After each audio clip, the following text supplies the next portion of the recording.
Accountability Day. That's how Steve Bannon is describing Inauguration Day 2025, if Donald Trump wins a second term.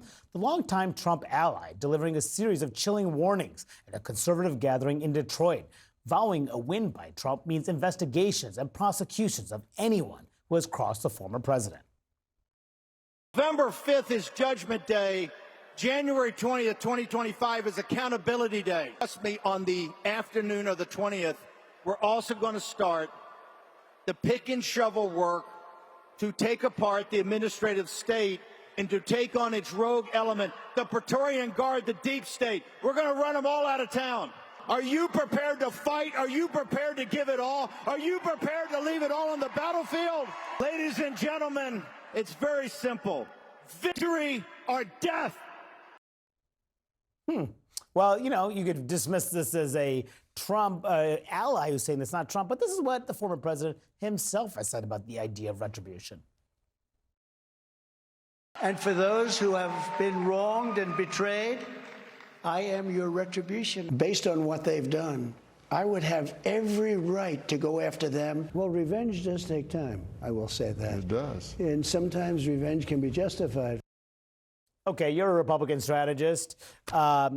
Sure, that riles up the base, but is that the message, the language you want to appeal to swing voters? Look, obviously, you know, the president has a unique way of communicating, and a lot of these sort of comments are common for his stump speech and what he says on the trail. But we have seen a lot of voter dissatisfaction as it relates to institutions. So I actually don't think this falls on deaf ears. I think there is an audience out there that does want a degree of disruption, that does want some accountability in Washington, and they haven't liked what they've seen from Joe Biden over these last 4 years.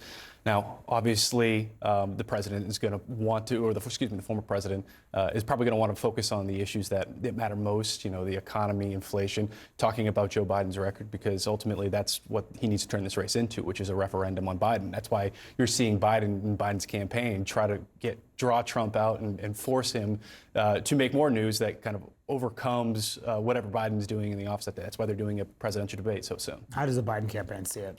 This is not a winning message in a general election. That is, I think, how the Biden campaign sees it. I also think that that is demonstrably true. I mean, this is a message that is all about Donald Trump. Yes, is it energizing for the MAGA base? Of course it is. We know that. But we saw throughout the Republican primary, there was a not insignificant number of Republican voters who said, I reject Donald Trump. I don't want this. And Trump is making the entire race about him. At the end of the day, given how people are feeling broadly about politics, the kind of level of disinterest, all the discussion of the double haters, the campaign that is able to effectively make this race about their opponent is probably the campaign that's going to win. Mm-hmm. And so Donald Trump is helping the Biden campaign do that by going out and talking only about himself in terms that have almost no resonance to the average voter in Michigan, Wisconsin, Pennsylvania, who wants to know what he's going to do for them if he's reelected. And how much of this revenge, retribution talk is just rhetoric versus reality if he becomes president again? It's 100% of the reality. A reelected Donald Trump will have two items on his agenda, and only two. One, abandon Ukraine to Putin. And two, wage war on the legal system of the United States. Everything else, all the things we call as serious issues, Trump either has no real plan or no plan that he can execute. He has no plan on crime, and he has no real plan on immigration. His tariff plan, well, tariffs have to pass through Congress, and he'll have no ability to do that. The thing he will be able to do will be to stop the flow of aid to Ukraine so that his friend Putin can grab it. And second, to try to appoint stooge people through the Department of Justice, have an acting stooge attorney general, and then say, I want everyone who committed a crime for me to be let off, legally or illegally, and I want you to use the power of the state to go after my enemies. That's real. All the stuff we say is real, that's not real. That's the rhetoric. What Bannon said, that is the real face of Trump too. Everything else, vaporware.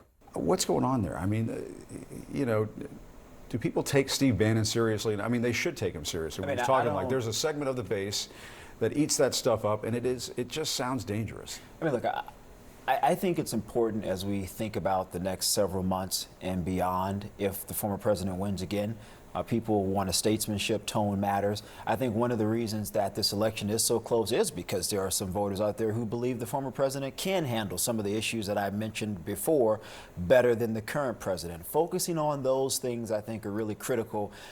we're divided enough, Jim. But do people want revenge, retribution? I don't think. I think it sounds good for the base, but to the point that I'm trying to make here, you need the folks in the middle that are going to make the difference, and those folks don't want this type of language. Let me say this about this. If the same people that voted in the last presidential election show up, we're going to win. The Democrats are going to win. What they're counting on is he wants to use this crazy talk to get folks who normally aren't involved, who think that they're too crazy that voting doesn't matter, to actually show up and vote for Donald Trump. That didn't work. That didn't work last time. But Chuck, There's a lot of new people that are going. There's 4 million new Latinos. Not that they're going to run to this messaging, but they're hoping to get just enough. But Chuck, I would look at this differently. I would say to move the needle for those individuals, you need to talk about some of the plight that those folks are facing. If it's some of the younger voters, it's being able to get a job and buy a home or get married and start a family. If it's some voters of color who are now of voting age, you're talking about making sure that they're secure financially in the marketplace. There are so many millions of people that's come of age under Donald Trump that we see in focus groups now who have turned 18 to 25, who the Democratic Party hadn't reached out to because they're just young and haven't voted.